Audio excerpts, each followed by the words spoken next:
Remember Harry and Meghan's engagement interview?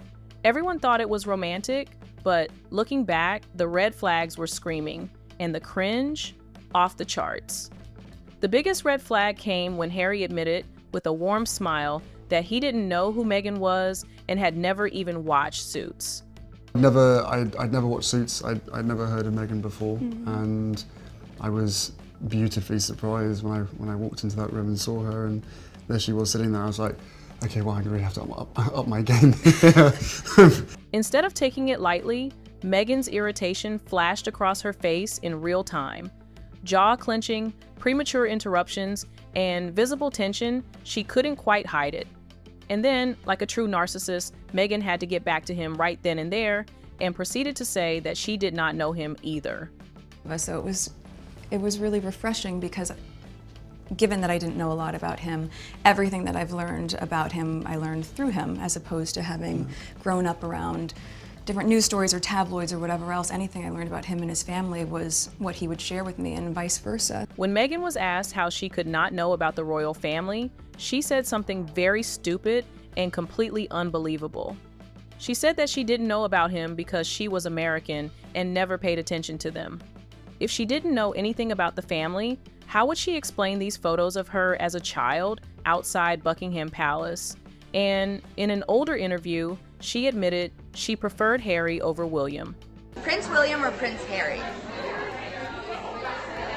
I don't know. Harry. Harry? Sure. That makes it very hard to believe her story that she knew nothing. It almost looks like she had her eyes on Harry long before their paths ever crossed. But to satisfy her ego, when Harry said he didn't know her, she retaliated with, she didn't know him either. But she needs to understand that she's not a Hollywood star. She worked in cable TV show.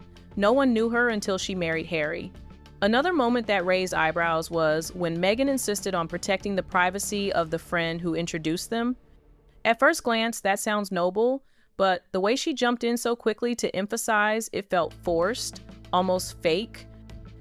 Yes, we first met, we were introduced actually by a mutual friend who We should protect her privacy and protect her not privacy, reveal too much of that. And but it was literally, it was through her. She claimed she only asked if Harry was kind, but her strained expression suggested otherwise.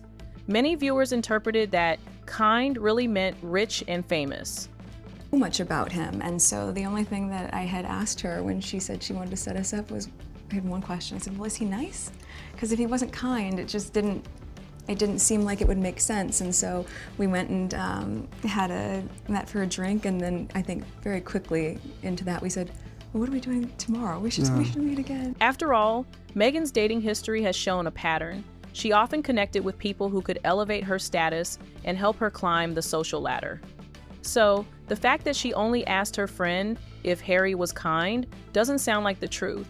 Her relationships have always been less about romance and more about ambition. What should have been a loving, lighthearted interview soon turned into something that looked more like a lecture theater.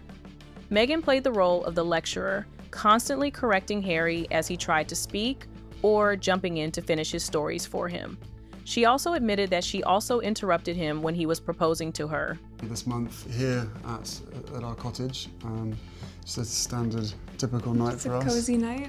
What were we doing? Just roasting chicken and Roasting having a chicken, trying to roast a chicken. trying to roast a chicken, and it was just an amazing surprise. It was so sweet and natural and very romantic. He got on one knee. Of course. Was it an instant yes from you? Yes, as a matter of fact, I could barely let you finish proposing. I said, can I say yes now? She didn't even let me finish. She said, can I say yes, can I say yes now? At first glance, it might have seemed harmless, but the underlying message was clear. It made Harry appear forgetful or less articulate while placing Meghan in a position of superiority. Instead of the strong prince leading his bride to be through the interview, Harry was pushed into the role of the student being corrected.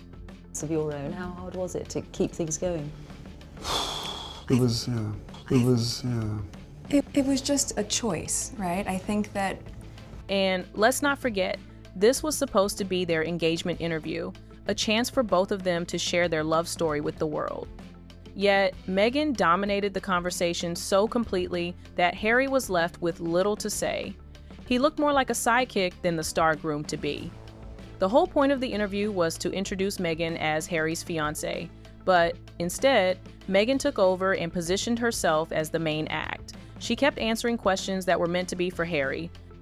And this is how long after you first met? It would be a year and a half, Yeah. a little bit more than that. No, just about Just a year about and a that. half, yeah. Which for most people would be quite a whirlwind. Is that how it's felt to you? I don't think that I would call it a whirlwind in terms of our relationship. Obviously, there have been layers attached to how public it has become. Then came Meghan's over-the-top behavior during the rest of the interview. The constant laughing, the interruptions, the exaggerated reactions, it all felt forced. Harry wasn't saying anything particularly funny, yet Meghan acted as if every word deserved a standing ovation. This came across as classic love bombing, a manipulative tactic often associated with narcissistic behavior. When you compare this to William and Catherine, their interviews are composed, natural, and comfortable. Be able to have a happy family ourselves, because it's been, they've been great over the years, helping me with, difficult times. And They show subtle affection, while Meghan and Harry looked like they were performing for an audience, not sharing a genuine moment. Public opinion quickly turned.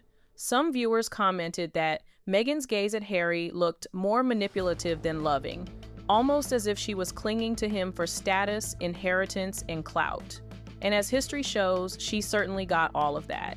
But what she gave in return is still debated. Throughout the interview, Meghan displayed an aggressive, dominant presence, while Harry seemed passive, almost submissive. Critics say Meghan trampled his masculinity, casting herself as the motherly figure who wears the pants in the relationship. Psychologists even suggest Harry unconsciously seeks that maternal dynamic, shaped by his unresolved grief over Princess Diana. And the little diamonds either side are from my mother's jewelry collection to make sure that she's with us on this crazy journey together. And It's beautiful, and he designed it. One moment that stood out was Harry proclaiming Meghan was capable of anything. At the time, it sounded like praise, but critics now see it as unintentionally prophetic. so I think she's capable So of. nicely said, isn't it? I don't know. She's capable of anything. He didn't stop there. He went as far as to say Meghan was better at royal duties than existing royals. That bold statement revealed not just arrogance, but also a complete misunderstanding of what royal duty truly demands. If Meghan was really better, then why did she flee the institution the moment things got tough? True royal duty requires consistency and perseverance. Queen Elizabeth II herself appeared at the Platinum Jubilee despite illness and frailty. In contrast, Meghan is seen as someone who couldn't endure criticism and instead abandoned her role when challenges arose. These are just some of the red flags from that interview. Contradictions, fake smiles, manipulation, controlling, interruptions, and love bombing, the signs were all there. But now the question is, which of these was the biggest red flag? Let me know your thoughts in the comment section, and don't forget to like, comment, and subscribe. See you in the next video.